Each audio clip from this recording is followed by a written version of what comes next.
Создание нового импортозамещающего производства перекиси водорода на базе чувашского химпрома, снижение зависимости российских компаний-потребителей от импортной продукции. Сегодня эти вопросы обсуждались на полях Петербургского международного экономического форума. Какие решения были приняты, подписан ли контракт с ПИК 2.0, расскажет моя коллега Екатерина Данилова. Здравствуйте, коллеги! Буквально несколько часов назад министр промышленности и торговли России Денис Мантуров, глава Чувашии Олег Николаев, глава администрации города Новочебоксарска и председатель совета директоров химпрома подписали специальный инвестиционный контракт строительству производства перекиси водорода мощностью 50 тысяч тонн в год по современной технологии производства антрахиноновым методом. Таким образом, Чувашия становится центром компетенции в области производства перекиси водорода для всей России и тем самым обеспечивает практически полное импортозамещение по этому продукту.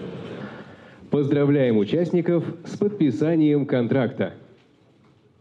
Перекись водорода будут получать из кислорода и газа. В мире такой способ используют всего несколько стран. По словам Олега Николаева, проект ключевой для нашего региона. Он поможет привлечь дополнительных инвесторов в регион и повысить благосостояние жителей республики.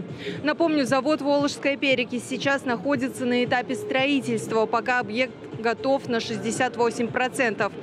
Все основное оборудование уже поступило на площадку, однако с установкой вентиляции и кондиционирования пожарной системы возникли некоторые сложности. Изначально по проекту на объекте должны были установить оборудование европейского производства, но из-за введенных санкций против России компания вынуждена искать российские и азиатские аналоги. Из-за проблем с логистикой, с доставкой мы поменяли европейское оборудование на китайское. Частично поставлено, частично нет, но сегодня нет с китайскими партнерами проблем по поставке этого оборудования. Проект компании ПАО «Химпром» вносит существенный вклад в технологическую независимость. Успешная реализация проекта позволит практически полностью обеспечить внутренний спрос в перекиси водорода, крупнейшими потребителями которой являются предприятия целлюлозно-бумажной промышленности.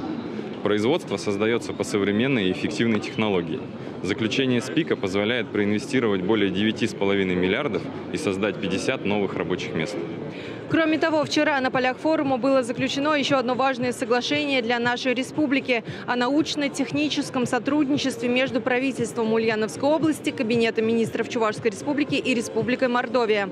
Благодаря документу в нашем регионе может появиться первый карбоновый полигон в акватории прибрежной части водохранилища Чебоксарской ГЭС площадью более 200 тысяч гектаров.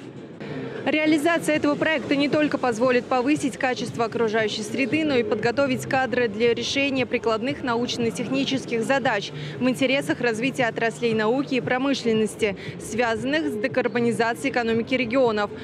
Также за счет дноуглубительных работ и очистки мелководной части водохранилища от сине-зеленых водорослей, которые также можно использовать как сырье для производства биопластика, улучшится и водообмен. Екатерина Данилова, Андрей Шоклев, Вести Чувашии из Санкт-Петербурга.